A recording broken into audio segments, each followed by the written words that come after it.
Bonjour à tous, j'espère que vous allez bien. Dans cette petite vidéo, du coup, je vais vous expliquer très rapidement comment, en fait, on peut créer justement un avatar UGC qui tient un produit dans une main.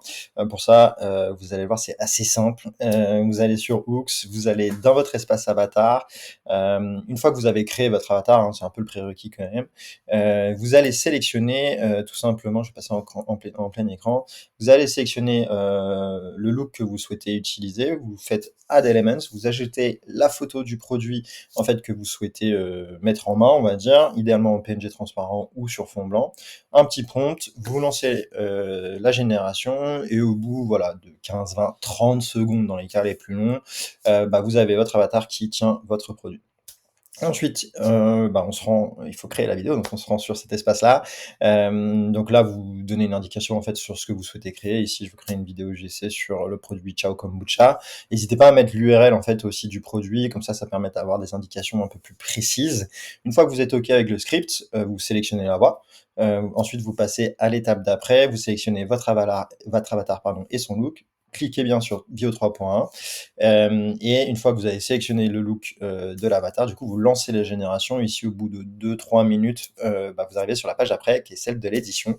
Vous allez pouvoir modifier votre montage, décider si vous voulez un b-roll en full screen, en split screen, pouvoir aussi intégrer des assets différentes. À noter aussi que si vous avez que des images du produit, vous allez pouvoir les transformer en b-roll directement au sein de l'édition grâce au petit bouton Turn Image into Video qu'on voit ici.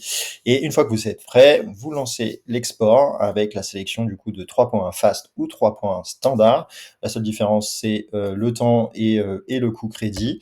Et aussi le résultat, même si aujourd'hui vraiment Vio 3.1 fast fonctionne très très bien. Voilà, si vous avez des questions, n'hésitez pas du coup à m'écrire directement sur LinkedIn ou bien même, je vais vous mettre le lien de Calendly juste en dessous de cette vidéo. N'hésitez pas à prendre rendez-vous, même si vous voulez une démo un peu plus poussée de l'outil. Et gardez en tête aussi que Hooks est désormais dispo en API, donc vous pouvez intégrer notre tool qui a été mis à jour avec 3.1 fast et standard dans des automatisations que vous avez déjà, notamment sur la création de contenu. C'est très très efficace. Vous pouvez créer jusqu'à 20-30 contenus toutes les 10-20-30 minutes. Donc ça va très très vite. Et n'hésitez pas du coup à échanger aussi avec moi sur ce sujet. D'ici là, je vous souhaite une bonne journée. Ciao.